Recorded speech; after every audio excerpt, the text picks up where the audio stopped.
सुनने को मिलता है भारत माता की जय। मगर ये भारत माता है कौन? ये है क्या? मैं जानना चाहता हूं ये भारत माता कौन है? आप सो गए हो, आपने बात मान ली, आप हार मान गए और 24 घंटा जय श्री राम, जय श्री राम, जय श्री राम। शराब पिए सड़क पे लेटते हुए बाजा बज रहा है। यूपी का भविष्य रात को शराब पिए नाच रहा है, डांस कर रहा है। एक तरफ ऐश्वर्या राय नाचती हुई दिखेगी, ऐश्वर्या राय नाचती हुई दिखेगी, डांस होगा वहां पे। हिंदू धर्म में शक्ति शब्द होता है। हम शक्ति से लड़ रहे हैं, एक शक्ति से लड़ रहे हैं।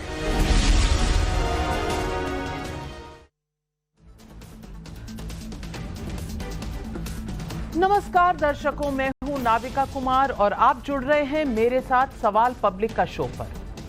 कबीर ने कहा है, एक ही बार परखिए ना बारंबार, बालू तो हूं किरकिरी जो छेने 100 बार।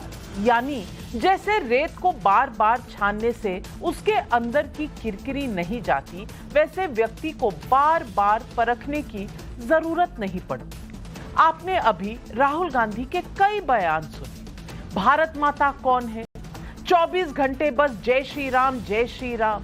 यूपी का भविष्य शराब पीकर नाच रहा है, ऐश्वर्या राय नाच रही है और अब हिंदू धर्म में शक्ति शब्द है, हम शक्ति से लड़ रहे हैं। राहुल गांधी के इस ताजा बयान को लेकर प्रधानमंत्री नरेंद्र मोदी ने उन्हें घेर लिया है। हिंदू धर्म में शक्ति का मतलब देवी दुर्गा के 9 रूप हैं। शैलपुत्री, ब्रह्मचारिणी, चंद्रघंटा, कूष्मांडा, सकंद माता, कात्यायनी, कालरात्रि, महागौरी और सिद्धिदात्री। यही नहीं, सनातन धर्म माताओं बहनों को भी हिंदू शक्ति स्वरूपा ही कहता है और मानता है। इसलिए आधार बनाकर शक्ति से लड़ाई के राहुल गांधी के बयान को नरेंद्र मोदी ने 4 जून की चुनौती के रूप में स्वीकार किया है। जवाब में राहुल गांधी ने कहा है कि मोदी ने मेरे कहने का मतलब ही बदल दिया। उन्होंने सोशल मीडिया एक्स पर लिखा है, मोदी जी को मेरी बातें अच्छी नहीं लगती, किसी न किसी तरह उन्हें घुमाकर वो उनका अर्थ हमेशा बदलने की कोशिश करते हैं, क्योंकि वो जानते हैं कि मैंने एक गहरी सच्चाई बोली है। जिस शक्ति का मैंने उल्लेख किया, जिस शक्ति से हम लड़ रहे हैं, उस शक्ति का मुखौटा मोदी जी है। वह एक ऐसी शक्ति है जिसने आज भारत की आवाज को, भारत की संस्थाओं को, सीबीआई, इनकम टैक्स, ईडी को, चुनाव आयोग को, मीडिया को, भारत के उद्योग जगत को और भारत के समूचे संवैधानिक ढांचे को ही अपने चंगुल में दबोच लिया है। कोई नहीं बचा, कुछ भी नहीं बचा। उनकी ये पोस्ट बहुत लंबी है, लेकिन अपनी बात को सम अप करते हुए उन्होंने आखिर में लिखा है, उस शक्ति को मैं पहचानता हूं, उस शक्ति को नरेंद्र मोदी जी भी पहचानते हैं। वह किसी प्रकार की कोई धार्मिक शक्ति नहीं है, वह अधर्म, भ्रष्टाचार और असत्य की शक्ति है। धार्मिक शक्ति नहीं है। लेकिन राहुल गांधी का पूरा बयान सुने तो शुरू ही इस बात से होता है कि हिंदू धर्म में शक्ति है, तो धार्मिक कैसे नहीं? हिंदू धर्म की आपने जो उल्लेख किया वो क्या है? इसलिए जब जब मैं उसके खिलाफ आवाज उठाता हूं, मोदी जी और उनकी झूठों की मशीन बौखलाती है, भड़क जाती है। ये राहुल गांधी कह रहे हैं। सवाल पब्लिक का है कि राहुल गांधी के बयानों में बार बार हिंदू धर्म और देश की संस्कृति से जुड़े विचार ही क्यों निशाने पर आते हैं? और ऐसे में क्या शक्ति को लेकर राहुल गांधी की सफाई ईमानदार है? राहुल की पहले शक्ति से लड़ाई फिर सफाई, आखिर ऐसी नौबत क्यों आई? शक्ति पर राहुल की चालाकी या मोदी ने मतलब बदला? यही है आज सवाल पब्लिक का।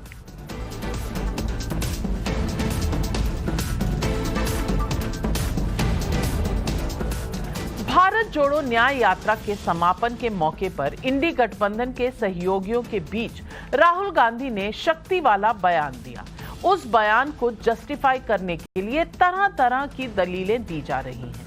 कांग्रेस अध्यक्ष मल्लिकार्जुन खड़गे ने कहा, मोदी जी के पास आरएसएस की शक्ति है, इसी विचारधारा से हम सबको कुचलना चाहते हैं।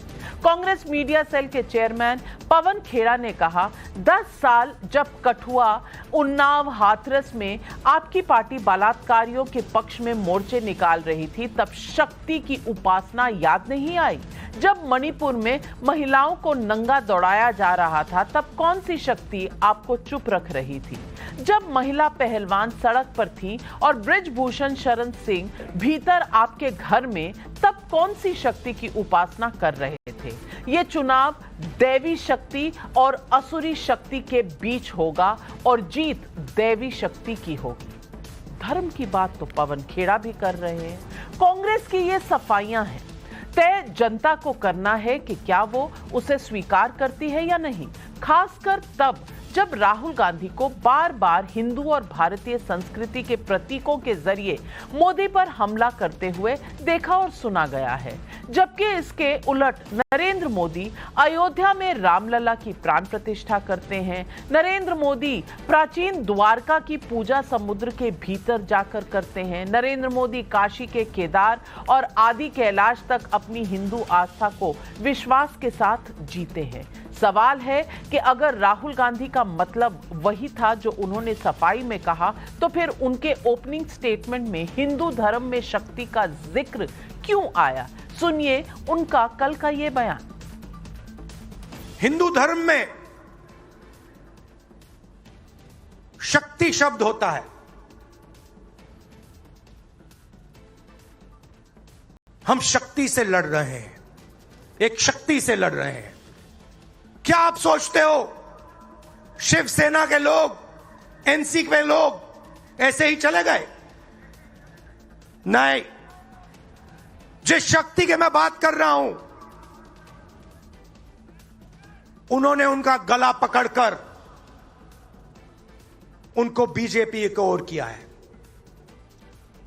राहुल गांधी के इस बयान के पलटवार में नरेंद्र मोदी ने बड़ी लकीर खींचने की कोशिश की है। उन्होंने कहा, कई राजनीतिक जानकार कहते रहे हैं कि नारी शक्ति मोदी की साइलेंट वोटर है, लेकिन मेरे देश की नारी शक्ति वोटर नहीं बल्कि मां शक्ति स्वरूपा है। मोदी के पास महिलाओं के लिए अपनी सरकार के काम गिनाने के कई मौके हैं। मसलन ये मोदी हैं जिन्होंने 27 साल बाद संसद और विधानसभाओं में 33% महिला आरक्षण पास करा दिया, जबकि यूपीए के दौर में महिला आरक्षण बिल की कॉपी संसद में फाड़ दी गई थी। महिलाओं के लिए तब परकटी, बॉब कट और पता नहीं क्या क्या शब्द इस्तेमाल हुए।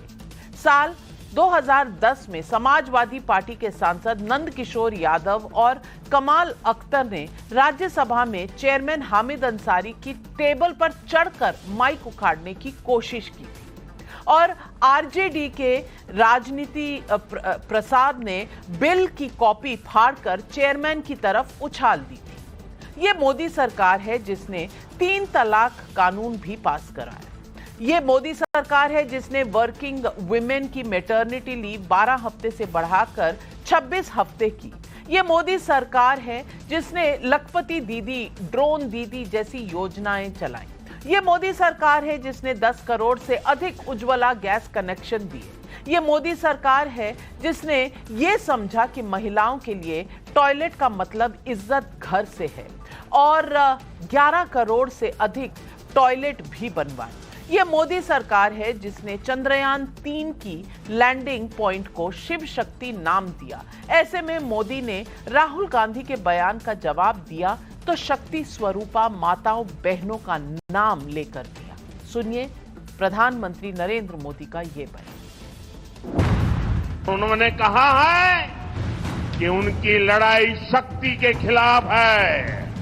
माताओं बहनों, आपको मैं शक्ति के रूप में पूजा करता हूं। मैं भारत मां का पुजारी हूं। मैं आप शक्ति स्वरूपा सब माता बहन बेटियों का भी पुजारी हूं। इंडिया अलायंस ने अपना घोषणा पत्र शक्ति को खत्म करने के लिए किया है। मैं इस चुनौती को स्वीकार करता हूं और मैं इन शक्ति स्वरूपा माताओं बहनों की रक्षा के लिए जान की बाजी लगा दूंगा। इसलिए लड़ाई एक तरफ शक्ति के विनाश के लोग करने वाले लोग हैं, दूसरी तरफ शक्ति की पूजा करने वाले लोग हैं। मुकाबला 4 जून को हो जाएगा। कौन शक्ति का विनाश कर सकता है और कौन शक्ति के आशीर्वाद प्राप्त कर सकता है, इसका मुकाबला 4 जून को हो जाएगा। सवाल पब्लिक का आज यही है, क्या शक्ति से लड़ाई का बयान देकर राहुल गांधी ने मोदी को महिलाओं का मुद्दा थमा दिया है? क्या राहुल गांधी के बयान का मतलब बदलने का कांग्रेस का आरोप देश के वोटर स्वीकार करेंगे? मोदी पर हमले के लिए हिंदू संस्कृति के प्रतीकों का इस्तेमाल राहुल गांधी का सेल्फ गोल है? राम से लेकर शक्ति तक बार बार ऐसे बयानों पर अखिलेश, ममता, तेजस्वी, उद्धव चुप क्यों हैं? यही है आज सवाल पब्लिक का। और इन सवालों के जवाब देने के लिए आज हमारे साथ जुड़ रहे हैं बीजेपी के सांसद और वरिष्ठ प्रवक्ता सुधांशु त्रिवेदी जी। हमारे साथ राजकुमार भाटी जी हैं, प्रवक्ता समाजवादी पार्टी के, प्रोफेसर नवल किशोर यादव, प्रवक्ता आरजेडी के। लेकिन मेरा पहला सवाल जाता है कांग्रेस के नेता सुभ्रांश राय जी को। सुभ्रांश राय जी, या तो राहुल गांधी को शायद हिंदू धर्म से कोई खास एलर्जी है या फिर हिंदू धर्म की समझ ही कुछ कम है। बल्कि मैं कहूंगी कि आजकल उनके बयान लोगों को कुछ ना कुछ ऐसा दे जाते हैं कि हर बार कांग्रेस सेल्फ गोल बचाते बचाते थकती रहती है। कभी कह देते हैं वाराणसी के लोग, काशी के लोग शराब पीकर सड़कों पर नाचते रहते हैं। कभी कह देते हैं जय श्री राम करते रहो और आपकी नौकरियां चली जाएंगी, आप मर जाओगे, आप भूखे मर जाओगे। अरे भैया, क्या दिक्कत है? और अब शक्ति की बात भी ये कह रहे हैं और उसके बाद सफाई भी दे रहे हैं, कह रहे हैं मेरा कोई बयान धार्मिक नहीं था। लेकिन मैंने आपको बयान सुनवाया, शुरू ही इस बात से हुआ बयान कि हिंदू धर्म में शक्ति होती है।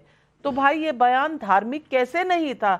सुभ्रांश राय जी, आज जनता को जरूर समझा दिए, क्योंकि पब्लिक के दिमाग में कई सवाल हैं और आपके 60 सेकंड के बजाय आज मैं आपको 120 सेकंड दूंगी ताकि कम से कम आप समझा सकें कि राहुल गांधी कहना क्या चाहते थे।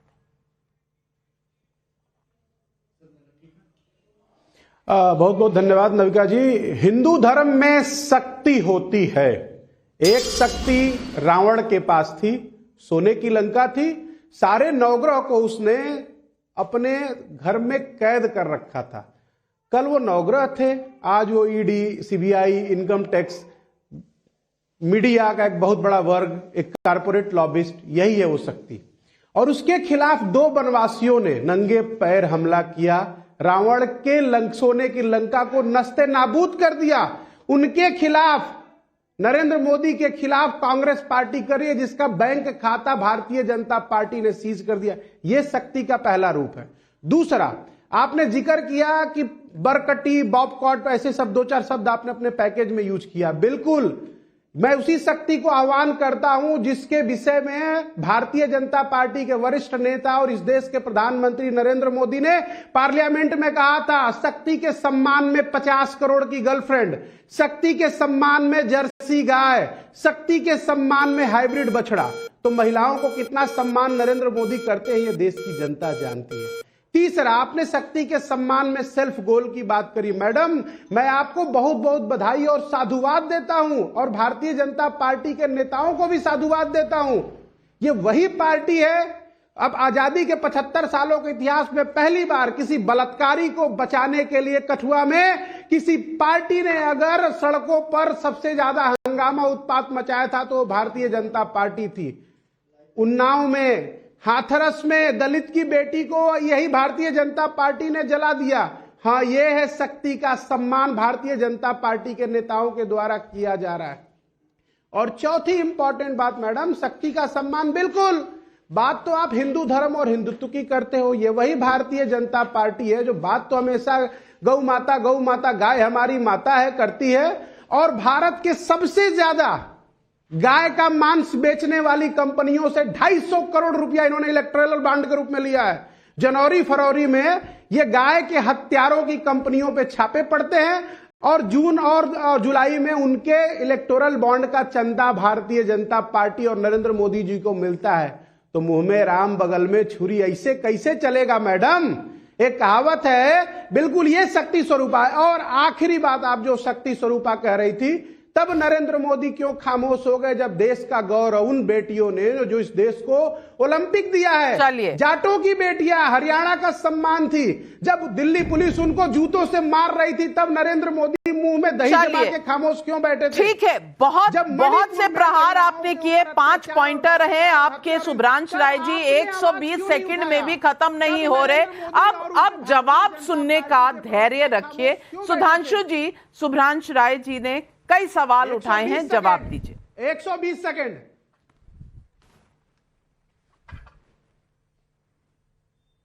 अब देखिए, उन्होंने वही विषयांतर से जाकर वही पुरानी घिसी पिटी बात कही, तो मैं उनकी उस बात का पूरा जवाब देते हुए शुरू करता हूं।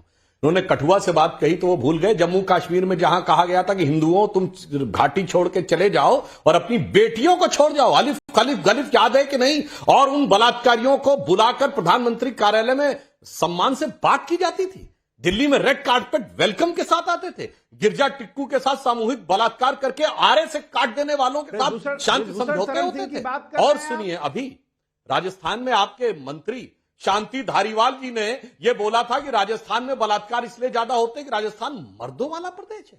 अशोक गहलोत जी ने कहा कि ज्यादातर रेप के केसेस फर्जी होते हैं और बतौर मुख्यमंत्री 56% का प्रतिशत तक गिनाने लगे और लड़कों से गलती हो जाया करती है वाले के साथ खड़े रहे। और छोड़िए वो नैना साहनी को तंदूर में जलाना और वो सारी बातें, और लोग मंदिर जाते हैं लड़कियों को छेड़ने। इसलिए उस विषय से आके अब आके मुद्दे की बात करते हैं। जो इन्होंने कहा शक्ति हिंदू धर्म में 2 प्रकार की होती थी, बिल्कुल आज भी वो शक्ति है। ये जानते राहुल गांधी की शक्ति से संचालित हो रहे हैं। मैं ये कहना चाहता हूं, पता नहीं राहुल गांधी को पता भी है या नहीं भी पता है, वो जाने में हो रहे हैं अनजाने में हो रहे हैं। आपने सुना होगा पिछले 1.5-2 वर्षों से दुनिया में कॉन्फ्रेंस चल रही है डिसमेंटलिंग ग्लोबल हिंदुत्व। वो भी एक शक्ति है। एक शक्ति है जो ये कह रही है भारत में कॉन्फ्रेंस करती है इरेडिकेशन ऑफ सनातन धर्म, हिंदू धर्म का समूल नाश। जहां जॉर्ज सोरोस कहता है $1 बिलियन को लगाऊंगा मोदी की सरकार को हटाने के लिए। फिर कांग्रेस का नेता सतीश जारकीहोली जो पीडब्ल्यूडी मिनिस्टर है कर्नाटक में, जब कार्यकारी अध्यक्ष का कहता है हिंदू शब्द गंदा है, तो कोई हिंदू धर्म को धोखा बोलता है, तो कोई रामचरितमानस की चौपाइयों पे बोलता है। उसके बाद ये जानने की जरूरत नहीं है शुभ्रांश राय जी कि कौन किस शक्ति के साथ खड़ा हुआ है। हमारी तो वो शक्ति है जिसके लिए रामचरितमानस में लिखा, हम उस शक्ति की आराधना करते हैं, अजह अनादि शक्ति अविनाशी सदा शंभु अर्धांग निवासी। और वो शक्ति भारत माता है। शक्ति से आपकी हिकारत राहुल गांधी के जमाने से नहीं, गांधी नेहरू के जमाने से। मैं दर्शकों को याद दिलाना चाहता हूं, वंदे मातरम का वो हिस्सा जिसे मुस्लिम लीग और जिन्ना के दबाव में छोड़ दिया था, उसकी पंक्तियां याद है कौन सी थी जो आपने हटा दी? वो कहते अबला केनोमा कोई तुम्हें बोले, हृदय तुमिमा भक्ति, भुजये तुमिमा शक्ति, तुम दुर्गा 10 प्रहर धारणी, कमला कमल दर विरारणी। वो भारत माता की शक्ति थी जिसे उन्होंने दुर्गा की शक्ति के रूप में देखा था, जो पूरे भारत में शक्ति केंद्रों के रूप में कामाख्या से लेके, विंध्याचल से लेके, मुंबा देवी से लेके, कन्याकुमारी से लेके और वैष्णो देवी तक सब तरफ है। उस शक्ति से आप लड़ने साफ हो गया। आज एक तरफ है एक भारत श्रेष्ठ भारत, प्राचीन भारत, स्वाभिमानी भारत की शक्ति, और एक तरफ है हिंदुत्व को समूल नाश करने वाली शक्ति जो ज्ञात और अज्ञात देशी और विदेशी शक्तियों से संचालित है। दोनों के बीच का फर्क अब बिल्कुल साफ है। और मैं अंत में एक और बात कह दूं, शुभ्रांश जी आप विद्वान आदमी हैं, जिस समय हनुमान जी को रावण ने दंड देने की कोशिश की थी, कहा था उनको जला के नष्ट कर देंगे। वैसे आप लोग तो जलाने में विश्वास नहीं करते, आप तो कब्र खोदने की बात करते हैं, मोदी जी की भी उसमें वोट बैंक का ध्यान रखते हैं। तो जब उन्होंने कहा था कि इनकी पूंछ में आग लगा दो, तो रामचरितमानस में कहा है कि हनुमान जी कहते सुनत वचन कपि मन मुस्काना, भई सहाय शरद मैं जाना। वो शायद उस समय वही शक्ति रावण की जिह्वा पे आ गई थी, उसका नाश करने का मार्ग प्रशस्त कर लिया था। हो सकता है। मैं अंत में एक बात और कह दूं मान्यवर, पहले मैं बात मजाक में कहता था, सीरियसली कह रहा हूं। आप लोग कहते थे राम मंदिर की प्राण प्रतिष्ठा का मुहूर्त खराब है। आप कांग्रेस के शुभचिंतक हैं, राहुल गांधी ने किस मुहूर्त में शुरुआत किया था जरा चेक कर लीजिए न्याय यात्रा को। कौन से दग्ध मुहूर्त में, कौन से दग्ध नक्षत्र में, कौन सी मारक दशा में किया था। अरे क्या बर्बादियों का झमेला हुआ है। गुवाहाटी से पहले तो चौपाटी में देवड़ा जी अलग हो गए, बंगाल पहुंचे तो दीदी ने मुंह मोड़ लिया, झारखंड में सीएम बदल गया, बिहार में पहुंचे तो नीतीश जी मझधार में छोड़ के चले गए, यूपी पहुंचे तो जैन जी छोड़ दिए, सपा से गठबंधन किया, 7 विधायक चले गए, हिमाचल में सरकार चली गई और आते आते मुंबई में शक्ति से लड़ने की बात कह दी। इसे विनाशकारी बहुत बड़ा सवाल उठाया आपने सुधांशु जी। और मैं पूछना चाहूंगी आज नवल किशोर जी से। नवल किशोर जी, हिंदू धर्म किसके लिए क्या है सब अपने अपने दिल में भी जानते हैं, लेकिन मैं पूछना चाहती हूं, ये राहुल गांधी जिन्होंने पहले कहा हिंदू धर्म में एक शब्द है शक्ति, फिर ट्वीट किया और कहा कि भैया मैं तो किसी धार्मिक शक्ति की बात ही नहीं कर रहा था। अब मुझे बताइए इनकी कौन सी बात मानी जाए, क्योंकि वाक्य का शुरुआत जो होती है वो शुरू होती है हिंदू धर्म से और बाद में कहा जाता है कि हम तो धार्मिक चीज की बात ही नहीं कर रहे थे। दूसरी बात, ये क्या हो गया है राहुल गांधी जी को? कभी इनको प्राण प्रतिष्ठा में ऐश्वर्या राय नाचती हुई नजर आती हैं, काशी में सड़कों पर जो लोग हैं वो पिए हुए नाचते नजर आते हैं और पूरी काशी के लोग ऐसे ही पीते रहते हैं और नाचते रहते हैं और उसके बाद कहते हैं जय श्री राम, जो भी बोलेगा वो शायद भूख से मर जाएगा। मैं पूछना चाहती हूं, आपके मुद्दे अगर पॉलिटिकल है, राजनीतिक हैं, आप नरेंद्र मोदी के खिलाफ हैं, जरूर रहिए, आप विपक्ष में हैं, लेकिन हर बार धर्म के थ्रू और सिर्फ हिंदू धर्म को ही निशाना बनाना, क्या यह सही है?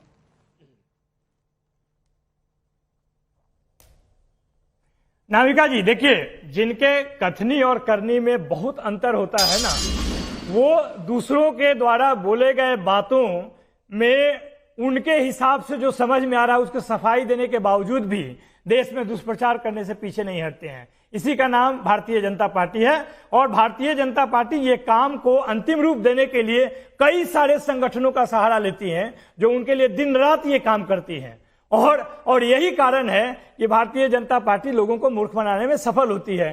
जहां तक हिंदू धर्म का सवाल है, आपने कई सारे उदाहरण भी दिए, आपने महिला आरक्षण बिल का भी उदाहरण दिया। आप भारतीय जनता पार्टी का दोहरी चरित्र को आप देख सकते हैं। बिहार में स्थानीय स्तर पे पंचायत में महिलाओं को जो 50% आरक्षण है उसमें कोटा विद इन कोटा है, और अगर देश के संसद में महिलाओं के लिए आरक्षण होता है तो आप भूल जाते हैं कि पिछड़ा कौन है, दलित कौन है, महिला तो महिला है। आप ये बताइए कि महिला की स्थिति क्या एक है अगर सामाजिक समीकरण को देखा जाए, सामाजिक स्थिति को देखा जाए तो? अगर नहीं है तो ये भारतीय जनता पार्टी दोहरा चरित्र के साथ क्यों यह काम करती है? बहुत सही बात कही आपने नवल किशोर जी, बहुत सही बात कही। पर यूपीए सरकार 10 साल रही। यूपीए सरकार ने राज्यसभा में जब बिल इंट्रोड्यूस किया तो आपके नेताओं ने क्या किया? क्यों नहीं लड़ रहे थे पिछड़ी महिलाओं के लिए? उन्होंने तो बिल फाड़कर बाहर आने का काम किया। मैं पूछना चाहती हूँ, दोहरा चरित्र अगर आप भाजपा को कह रहे हैं तो थोड़ा अपने अंदर भी झांक लीजिए। लेकिन राजकुमार भाटी जी आपसे तो मैं जरूर पूछूंगी कि काशी के सारे निवासी क्या शराब पीकर नाचते रहते हैं सड़कों पर? मैं पूछना चाहती हूं, इस तरह के वक्तव्य और इस तरह की चुप्पी मैंने पहले कभी नहीं देखी।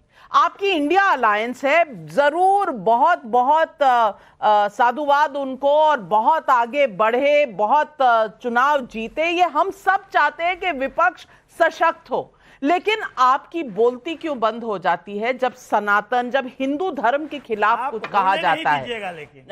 हिंदू धर्म के खिलाफ उदयनिधि स्टालिन बोलते हैं, यहां उत्तर प्रदेश में सब चुप। राहुल गांधी बोलते हैं, सब चुप।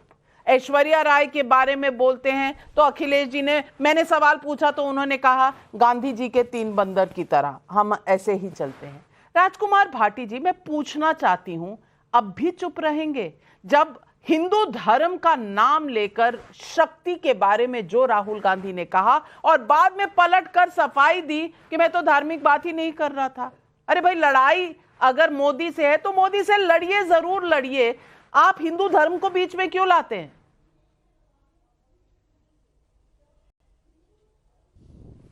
नहीं, सच्चाई ये है कि राहुल गांधी ने बिल्कुल ठीक कहा है। 2024 का जो चुनाव है वो दो शक्तियों के बीच में है। एक तरफ इंडिया गठबंधन की जो दैवीय शक्ति, जो सात्विक शक्ति है, जनशक्ति है, वो है, और दूसरी तरफ जो एनडीए की आसुरी शक्ति है, जो झूठ और पाखंड की शक्ति है, जो हर संस्था को मुट्ठी में रखना चाहती है। ये वो शक्ति है कि जो 6 साल तक एक असंवैधानिक वसूली गिरोह चलाती है देश में, बड़े बड़े कारपोरेट घरानों को धमका धमका के चंदा वसूल करती है। जो इलेक्टोरल बॉन्ड खरीद कर दे देता है उसे बड़े बड़े कॉन्ट्रैक्ट दिए जाते हैं, जो नहीं देता उसके घर पे ईडी भेज दी जाती है, इनकम टैक्स भेज दिया जाता है। ये वो आसुरी शक्ति है। जो इलेक्टोरल बॉन्ड देने के बाद मुकदमे खत्म हो जाते हैं, उनकी जांच बंद कर दी जाती है, जो नहीं देते हैं उनके खिलाफ कार्रवाई चलती रहती है। ये वो आसुरी शक्ति है कि हम नाविका जी के शो में जब बोलते हैं तो हमारे लिए तो टाइमर लगा दिया जाता है और 2 मिनट पूरे होने पर तुरंत टोक दिया जाता है कि टाइम पूरा हो गया। लेकिन बीजेपी के प्रवक्ता 5 मिनट तक प्रवचन करते रहे तो बिल्कुल शांति से सुना जाता है। ये वो आसुरी शक्ति है जो मीडिया को भी संचालित करती है, जिसने चुनाव आयोग को भी अपने मुट्ठी में ले लिया है। चुनाव आयुक्त कौन बनेंगे ये मोदी जी तय करेंगे। जो सुप्रीम कोर्ट ने कहा था कि सुप्रीम कोर्ट के जज भी उसमें कमेटी में होने चाहिए, एक प्रधानमंत्री हो, विपक्ष का नेता हो, सुप्रीम कोर्ट का जज हो, ताकि निष्पक्ष चुनाव आयोग बन सके। नहीं, वो अपनी मर्जी से 3 चुनाव आयुक्त नियुक्त करेंगे और वो चुनाव आयोग हमारी शिकायतें नहीं सुनेगा। जब बीजेपी के नेता आचार संहिता का उल्लंघन करेंगे, चुनाव आयोग आंखें मूंद लेगा। अगर ये नारी शक्ति से इसको जोड़ रहे हैं, नारी शक्ति अगर इतना उन्हें अच्छा खराब लगता है, तो जब बेटियों के साथ रेप करने वाले लोगों को जेल से रिहा किया गया बीजेपी की सरकार के द्वारा, और बीजेपी के लोगों ने उनकी आरती उतारी, उनके पैर छुए, उनके तिलक किए, तब मोदी जी को बुरा क्यों नहीं लगा? तब मोदी जी ने एक बार भी ये क्यों नहीं कहा कि ये शक्ति का अपमान है, ये नारी शक्ति का अपमान है? बहुत सारे सवाल आपने उठाए, बहुत सारे सवाल आपने उठाए राजकुमार भाटी जी, लेकिन मैं इतना बता दूं, इंडिया अलायंस के 3 नुमाइंदे तो इस शो पर हैं, बीजेपी का 1। तो कम से कम मुझ पर पार्शियलिटी का इल्जाम ना ही लगाया जाए तो बेहतर है। देश की जनता देख रही है और पब्लिक सब जान रही है। शुभ्रांश राय जी कांग्रेस से हैं, आरजेडी है, समाजवादी पार्टी है और बीजेपी से 1। मैंने 4 ही गेस्ट आज बुलाए हैं। तो राजकुमार भाटी जी, आज तो आपका तीर का जो प्रहार मुझ पर था वो खाली गया, लेकिन आपने जो सवाल उठाए हैं, सुधांशु जी से कहूंगी उनका जवाब जरूर दे। नहीं, मैं दो वाक्य नाविका जी अगर मुझे इजाजत है तो अब आपको रुकना पड़ेगा, अब आपको रुकना पड़ेगा राउंड 2 के लिए। वैसे मैं दर्शकों से कहूंगा कि अभी 8:22 हुआ है और अब तक की डिबेट में देख लें कि डिजिटल जमाना है कि भाजपा को ज्यादा समय मिला है या विपक्ष को। मगर इसका मतलब इन लोगों में आपस में एक दूसरे के प्रति इतनी ईर्ष्या है कि वो दूसरे को मिले गए समय को अपने में काउंट नहीं करना चाहते, तो क्या गठबंधन मिलकर लड़ेंगे, साफ हो जाता है। मगर मैं एक बात कहना चाहता हूं, अभी राजकुमार भाटी जी ने जो बातें कही उसका जवाब देने से पहले गंभीर बात कहना चाहता हूं। राहुल गांधी ने कहा हिंदू धर्म में एक शक्ति है। मान्यवर, सिर्फ हिंदू धर्म में एक शक्ति है। सिर्फ दुनिया में हिंदू धर्म और भारतीय संस्कृति ऐसी है जहां ईश्वर में स्त्री तत्व को स्थान दिया गया है। मैं चुनौती से कहता हूं, यह दुनिया में कोई दूसरी धर्म संस्कृति बता दें, बाकी सारे धर्म संस्कृतियों में ईश्वर सिर्फ पुरुष है, सिर्फ और सिर्फ पुरुष है, स्त्री तत्व का कोई स्थान नहीं है। वेस्ट में तो थियोलॉजियंस ने यह तक कहा कि महिलाओं में जान नहीं होती है, तो कहीं पर विचक्राफ्ट एक्ट था वगैरह वगैरह वगैरह। तो कम से कम यह ईमानदारी से कहिए, हमारे यहां सदैव शक्ति को साथ रखा गया। हमारे यहां सीताराम कहा गया, गौरी शंकर कहा गया, लक्ष्मी नारायण कहा गया, भवानी शंकर कहा गया, राधे कृष्ण कहा गया, माता पिता कहा गया। हमारे यहां गीता भी माता, गंगा भी माता, भारत भी माता है, गाय भी माता है। इसलिए दुख की बात यह है कि जिन्हें भारतीय संस्कृति के बारे में पता नहीं होता है, जो सीमेटिक थॉट से देखते हैं। यहां मैं एक और बात भी कहना चाहूंगा, आज कांग्रेस के सामने समस्या जानते क्या है? एक विराट गांधीवादी विचारों से जो कभी शुरू हुई थी स्वतंत्रता आंदोलन के समय, आज गांधीवाद को पूरी तरह छोड़ दिया और वामपंथियों के ऐसे मकड़ जाल में आके फंस गए हैं कि ये लेफ्ट साइड से पर्ची आती है और वो उस पर लिख के जो लेफ्टिस्टों के चक्कर में पड़ गए हैं तो राइट डायरेक्शन इनसे पूरी तरीके से खो गया है। परंतु जो पुरानी बातों को पुनः रिपीट करके राजकुमार भाटी जी ने जवाब देना चाहा तो मैं उसका भी जवाब देना चाहता हूं। अरे भाई, आप तो वो पार्टी हैं जिन्होंने कहा था कि लड़कों से गलती हो जाती हो तो अलग बात है। आपकी सरकार के समय में उत्तर प्रदेश में एक महिला थी इमराना, जिसके साथ उसके ससुर ने बलात्कार कर दिया। एक मौलवी साहब ने एक फतवा दे दिया था कि अब आज से वो अपने ससुर की पत्नी और पति की मां हो गई थी। जरा गिरफ्तार करना तो छोड़िए, जिनकी बात आपने कही गुजरात में तो 14 साल जेल काट के, अरे गिरफ्तार करना छोड़िए, मौलवी साहब के सजदे में भी कोई कमी आई थी? आप तो वो हैं जिन्होंने आतंकवादियों के केस विड्रॉ किए थे। वो तो हाई कोर्ट से फटकार लगी थी, तब जाके आपकी सरकार को 2007 में लखनऊ, फैजाबाद और वाराणसी की अदालत में हुए धमाकों की बात। अभी आपने कहा कि कोर्ट तो पूरी तरीके से न्यूट्रल है, क्योंकि निष्पक्ष तब हो पाता है जब कोर्ट का व्यक्ति बैठा होता। अब जो कोर्ट निर्णय देता है तो राहुल गांधी जी यूं अपनी आसीने करके विदेश में कहते हैं all the democratic institutions have finished. तो उनसे पूछा जाता आप कोर्ट के बारे में भी कह रहे हैं? हां फिनिश्ड। मगर जब वही कोर्ट उनकी सदस्यता बहाल कर देता है तो लोकतंत्र की विजय है। वही कोर्ट उनको राहत नहीं देता भ्रष्टाचार के मामले में तो लोकतंत्र की हत्या है। इसी कारण से विश्वसनीयता का यह संकट हो गया है। मान्यवर, मैं पुनः कहना चाहता हूं, इस विषय पर बेहतर होता कि समाजवादी पार्टी और आरजेडी यह भी कह सकती थी कि यह कांग्रेस का बयान है, हम गठबंधन में साथ जरूर हैं मगर उनके हर बयान से हम सहमत नहीं है, मगर क्या करें, ये सब के सब एक ही बयान से प्रेरित हैं। वही dismantling global Hindutva, eradication of Sanatan Dharma. एक बात कहनी है, 20% अपना है, 80 में टुकड़े करना है। लेकिन एक बात तो उन्होंने जो उठाई है वो सही भी है, और सुधांशु जी आपने उसका जवाब नहीं दिया। बृजभूषण सिंह का जो केस है और हमारी महिला एथलीट्स जो मेडल विनर्स हैं, देश के लिए गौरव लेकर आई हैं, उस इशू पर तो कम से कम आपकी सरकार बैकफुट पर है और आपने इस सवाल का जवाब दिया नहीं। मैं उसका जवाब देता हूं, ठीक है। बृजभूषण शरण सिंह के ऊपर जो आरोप लगे, नंबर 1 वो कुश्ती संघ के रूप में लगे। कुश्ती संघ के अध्यक्ष पद से उन्होंने तत्काल उनको हटाया गया। नंबर 2, हमारी खेल मंत्रालय ने कहा कि कुश्ती संघ का तब तक चुनाव नहीं होगा जब तक वो इस्तीफा नहीं देंगे, हटेंगे नहीं। उसके बाद 3 लेवल की इंक्वायरी हुई, कुश्ती संघ की, इंडियन ओलंपिक संघ की और पुलिस की, under the supervision of supreme court. मगर मैं पूछना चाहता हूं, संदेश खाली में जो कुछ शाहजहां शेख ने किया, एक इंक्वायरी की हो तो बताइए। वहां न महिला दिखी न आदिवासी दिखी, और उनके साथ चुन चुन कर कहा जा रहा है कि रात में आओ, ये ज्यादा सुंदर दिखती है, आ जाओ। ऐसी भद्दी भद्दी आपत्तिजनक अश्लील बातें। और जब ईडी सीबीआई में गिरफ्तार होने की बात आई तो पश्चिम बंगाल सरकार प्रोटेक्शन दे रही थी। मैंने पुनः कहा, बृजभूषण शरण सिंह तत्काल हटे।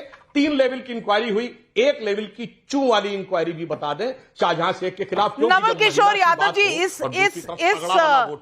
इस मुद्दे पर तो बयान दीजिए कि कहीं भी कोई गलती होती है तो आपको गलती बीजेपी की नजर आती है, लेकिन इंडिया गठबंधन के जितने लोग हैं उन पार्टियों की कोई गलती कहीं भी आपको नजर नहीं आती। ये इस सवाल का जवाब तो आज देना पड़ेगा। नहीं नाविका जी, जो विश्व गुरु हैं उनको तो, उनसे तो कोई गलती होती ही नहीं है। वो तो दूसरों में गलती ढूंढते हैं। उनके पूरा गुरुत्वम का जो केंद्र है वो दूसरों में, जिसमें गलती नहीं भी है उसको गलती निकालते हैं। जो लोग कुछ बात कहते हैं उसका तर्क देते हैं तो कहते हैं कोई तर्क नहीं चलेगा। आप वंदे मातरम कहते हैं और बंदों को पीटते हैं, ये कौन नहीं जानता है। जय श्री राम और भगवान कहने से किसको परहेज है, लेकिन जय श्री राम कहते हैं और तनाव फैलाते हैं, लोगों में विभाजन करते हैं। आपको तनाव होता है जय श्री राम से? ये सारी आपको तनाव होता है जय श्री राम से? नहीं तनाव नहीं, आपको तनाव होता है या नहीं ये तो आप समझिए, लेकिन तनाव पैदा करने की कोशिश की जाती है और सफल तरीके से उसका राजनीतिक इस्तेमाल करता है। राहुल गांधी, तो सब जानता है। राहुल गांधी जब कहते हैं जो भी जय श्री राम करेगा वो भूखा मरेगा, वो सही है? राहुल गांधी जब कहते हैं जो जय श्री राम कहेगा वो भूखा मरेगा, वो सही है क्या? सुन लीजिए, अरे सुन लीजिए ना। पहले सोमनाथ से जो यात्रा चलती है, रास्ते में 2000 लोग की हत्या होती है, ये कौन सी रथ यात्रा थी राम के नाम पे? आप बताइए तो उसको।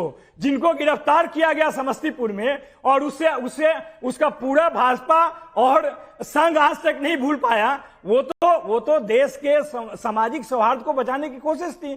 और आप कहते हैं कि जो गलती है विपक्ष में ही है। 10 साल से भाजपा शासन में भैया नवल किशोर जी, आप यूपीए 1 में भी थे, यूपीए 2 में भी थे, लालू जी मंत्री थे, आपने गोधरा पर कमीशन बनवाया, एक रथ यात्रा पर भी बनवा देते। आपके पास तो सारे नियम कानून मौजूद थे, किया नहीं। आज उस बात को उठा रहे हैं जिनके तथ्य आपको 10 साल में नहीं मिले। लेकिन जनता सवाल पूछ रही है। राजेंद्र रलन का नई दिल्ली से सवाल है, राहुल गांधी हिंदू और हिंदुओं के लिए रूटीन डिफॉल्टर क्यों बन जाते हैं? अतुल कुमार का लखनऊ से सवाल है, मुंह से निकली बोली और बंदूक से निकली गोली वापस नहीं आती। राहुल गांधी चाहे जितनी सफाई दें, शक्ति से लड़ने की उनकी भाषा पर क्या देश की मां बहनें उन्हें माफ कर सकती हैं? सुब्रांश राय जी, आप जवाब दे दीजिए।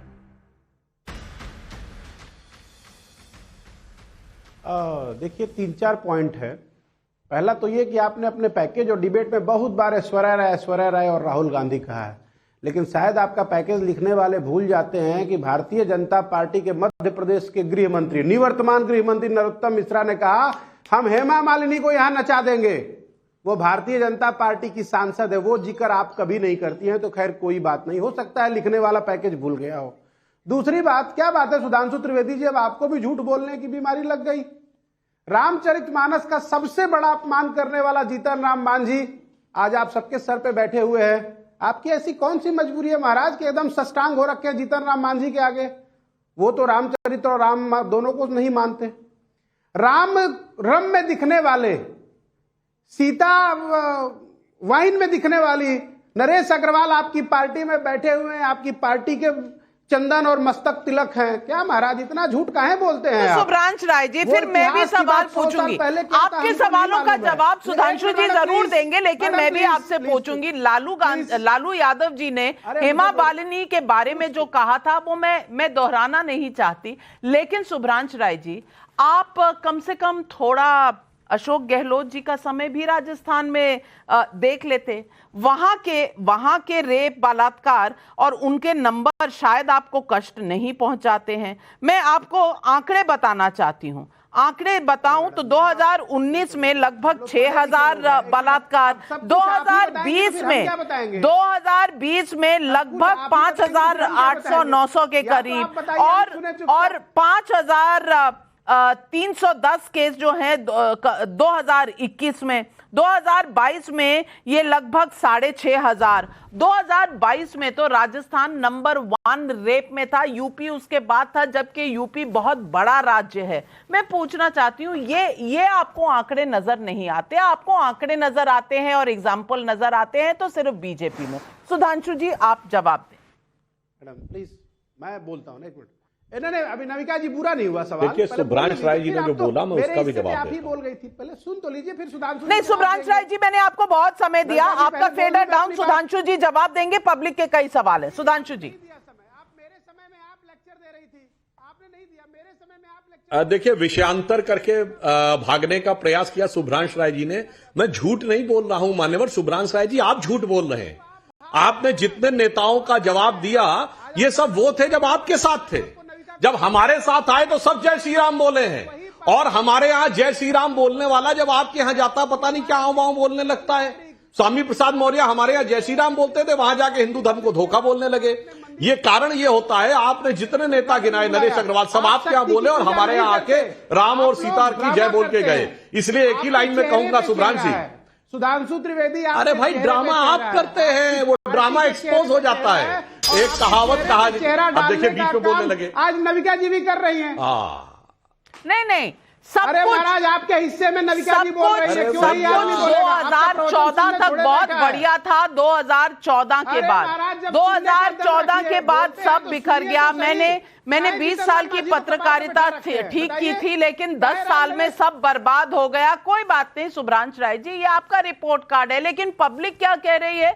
विनोद वर्मा का पुणे से सवाल है, मुस्लिम समुदाय के बीच एक शब्द है 3 तलाक। मैं उस शब्द 3 तलाक के खिलाफ लड़ रहा हूं। क्या राहुल गांधी ये शब्द बोल सकते हैं? छाया सोनी का शाहडोल मध्य प्रदेश से सवाल है। संदेश खाली मामले में राहुल गांधी की बोलने की शक्ति कहां गायब हो जाती है? इस मामले में क्या गठबंधन की भक्ति में राहुल गांधी की शक्ति गायब हो गई? अर्चना श्रीवास्तव का आंध्र प्रदेश से सवाल है। ऐसे बयान देकर राहुल गांधी कब तक अपने पैर पर कुल्हाड़ी मारते रहेंगे? सवाल यह है, और भाटी साहब मैं आपसे पूछना चाहती हूं, गलत हमेशा गलत होता है, चाहे वो नेता इंडिया अलायंस का नेता हो या एनडीए अलायंस का नेता हो। जो गलत है सो गलत है। मैं सिर्फ आपसे इतना पूछना चाहती हूं कि अगर इस तरह के शब्द निकलें तो इनको गलत कहने में क्या हर्ज है? संदेश खाली की बात अगर होती है तो उसे गलत कहने में क्या हर्ज है? उदयनिधि स्टालिन अगर कहते हैं कि सनातन धर्म लेप्रेसी है, HIV एड्स है, उस वाक्य को गलत कहने में क्या हर्ज है? क्यों चुप्पी इतनी हो जाती है? नाविका जी, मुझे पता है आप मेरे प्रश्नों से नाराज हो जाती हैं और फिर दोबारा नाराज होंगे अभी मुझसे, लेकिन हम अपनी कहने की आदत नहीं छोड़ेंगे। यही हमें बाबा साहब के द्वारा लिखित संविधान ने अधिकार दिया है। अब दो गठबंधन चुनाव लड़ रहे हैं, एक इंडिया गठबंधन है, एक एनडीए गठबंधन है। अभी आपने बोला, अभी एनडीए को तो पूरा एनडीए बोला, इंडिया को आपने इंडी बोला। मैंने नहीं बोला, मैंने इंडिया बोला। मुझे लगता है आपको एक हियरिंग का जो पीस है मैं जरूर दोबारा भेजूंगी और मैं दोबारा प्ले करके सुनाऊंगी। मैंने इंडिया गठबंधन कहा है, किसी को ना सुनाई दिया हो। अब सुब्रांश राय जी आप हंस रहे हैं, कम से कम इस बात पर तो मेरा साथ दे दीजिए कि मैंने इंडिया गठबंधन बोला था या नहीं बोला था? नहीं, आप पैकेज आप सुन तो लीजिए मैडम। आप पैकेज नहीं, इधर उधर की बात ना कर, इतना बताइए कि मैंने इंडिया गठबंधन बोला था कि नहीं बोला था। आपकी आदत है तो हमें कोई फर्क नहीं पड़ता। नहीं, इंडिया गठबंधन, चलिए आप झूठ सच का फर्क ही नहीं जानते। इंडिया गठबंधन, नवल जी आप भी हंस रहे हैं, इंडिया गठबंधन बोला था और भाटी जी मेरे पीछे पड़े, लेकिन आप अपनी शक्ति इस्तेमाल नहीं करेंगे। चलिए भाटी जी, आपको मुझ पर इल्जाम लगाते जाइए। नहीं, हम इल्जाम नहीं लगा रहे नाविका जी, हम एक गेम में एक टीम है। जब दो टीमें खेल रही हो तो एम्पायर का फर्ज बनता है निष्पक्ष निर्णय देने का, और जब एम्पायर एक टीम की तरफ से कैच करने लगे और फील्डिंग करने लगे तो मैच निष्पक्ष रह ही नहीं जाता, मैच का निर्णय पहले ही तय हो जाता है। अभी सुब्रांश जी ने जो बोला उसका जवाब आपने देना चाहिए तो सुधांशु त्रिवेदी को, और आपने आंकड़े गिनवाए राजस्थान के, साथ में उत्तर प्रदेश के भी गिनवा देते हैं। उत्तर प्रदेश में एनसीआरबी के आंकड़ों के अनुसार 10 हत्याएं और 11 रेप रोजाना हो रहे हैं। 10 हत्याएं रोजाना, 11 रेप रोजाना। कितने गैंग रेप हुआ? अभी कानपुर में 2 बहनों के साथ रेप हुआ। 1 सप्ताह तक जब पुलिस ने उनकी सुनवाई नहीं की, दोनों ने आत्महत्या कर ली, फांसी लगा ली। सही। और फिर उन पर उनके पिता पे दबाव डाला गया फैसला करने का, मुकदमा वापस लेने का, तो उनके पिता ने भी फांसी लगा ली, उनके पिता ने भी आत्महत्या कर ली। शर्म की बात है हमारे लिए, लेकिन आप ही की पार्टी थी ना, लड़कों से गलती हो जाया करती है। गायत्री प्रजापति, अब आप कहेंगे अंपायर इधर का उधर हो गया। अरे भैया, आपको सारे अंपायर बुरे लगते हैं, आपको कोर्ट भी बुरे लगते थे। जब से इलेक्टोरल बॉन्ड पे फैसला आया तो थोड़ा कोर्ट की तरफ आपका आजकल गुस्सा कम हुआ है, लेकिन आपको इलेक्शन कमीशन, आपको हर इंस्टीट्यूशन गलत लगता है। सुधांशु त्रिवेदी जी, इनको हर अंपायर गलत क्यों लगता है? एक बात मैं राजकुमार भाटी जी की आपत्ति थी उसको स्पष्ट कर दूं। एनडीए और इंडिया के ऊपर, मान्यवर, एनडीए और इंडिया पे, एनडीए 1998 में बना था, 26 साल से यथावत है, जिसका नाम है नेशनल डेमोक्रेटिक अलायंस, और हिंदी में है राष्ट्रीय जनतांत्रिक गठबंधन। तो हर व्यक्ति की जबान पे चढ़ा हुआ है, क्योंकि बदला नहीं है, बीच बीच में बदलते नहीं है। 98 में कांग्रेस थी, 2004 में यूपीए हो गया। अच्छा, वो यूपीए के बाद जब अभी आपने इंडिया बनाया तो अब ये पता नहीं है यूपीए है या उसका अंतिम संस्कार तर्पण वगैरह कर दिया गया है, इसलिए इंडिया आया। और आप तीनों लोग हिंदी भाषी क्षेत्र के बैठे हैं, जरा कभी मैंने सुना नहीं कि इंडिया अलायंस का नाम हिंदी में बोला हो। जरा कृपया हिंदी में एक बार बता दीजिए झटके से। तीनों लोग हिंदी भाषी वाले हैं। राजकुमार भाटी, इंडिया अलायंस हिंदी में क्या है बता दीजिए। मैं बता देता हूं जी, बता दीजिए। इंडिया भारतीय राष्ट्रीय समावेशी विकासात्मक गठबंधन, भारतीय राष्ट्रीय समावेशी विकासात्मक गठबंधन। फिर से सुन लो, नहीं समझ में आया हो तो। हिंदी कम जानकारी हो आपको, हिंदी कम आती हो, तीसरी बार सुन लो, चौथी बार सुन लो, पांचवी बार सुन लो। चलिए, भारतीय राष्ट्रीय समावेशी विकासात्मक गठबंधन। वही, अरे भाई राजकुमार भाटी जी, यही मैंने कहा। अरे बहुत कितनी बार सुनोगे? चलिए, बिल्कुल। और मैं चुनौती से कहता हूं राजकुमार भाटी जी, एक प्रेस कॉन्फ्रेंस दिखाइए जिसमें राहुल गांधी ने ये बोला हो, बताइए। एक बार देख लो, 4 बार देख लो, बार बार देख लो। यही सुधांशु त्रिवेदी असली सवालों से भाग रहे हैं, अंग्रेजी का विवेचन समय जाया कर रहे हैं, अंग्रेजी में समय बिताना चाह रहे हैं क्योंकि उनके पास सवालों के। चलिए, ये ऐसा धर्म युद्ध है, ये ऐसा राजनीतिक युद्ध है जिसका अंत शायद 4 जून को ही होगा, क्योंकि इस वक्त हिंदू धर्म, धार्मिक कुछ नहीं कहा, लेकिन शक्ति के ऊपर इतनी बड़ी टिप्पणी। काशी के बारे में कुछ नहीं कहा, लेकिन काशी में सब लोग पिए हुए नाचते रहते हैं। जय श्री राम के बारे में कुछ नहीं कहा, लेकिन जय श्री राम कहोगे तो भूखे मर जाओ। अब पब्लिक ये बातें सुनती है, पब्लिक के दिमाग में क्या सवाल है, क्या जवाब है, आज आपने सब सुन लिए।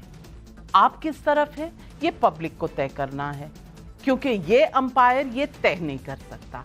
इसीलिए मैं अपने तमाम पैनलिस्ट का तो धन्यवाद करूंगी, लेकिन पब्लिक को जरूर कहूंगी कि आप जब फैसला करें तो देश के संविधान को सोचकर और इस उंगली की ताकत को सोचकर करें। बस आज सवाल पब्लिक का शो पर इतना ही। लेती हूं आपसे इजाजत। नमस्कार।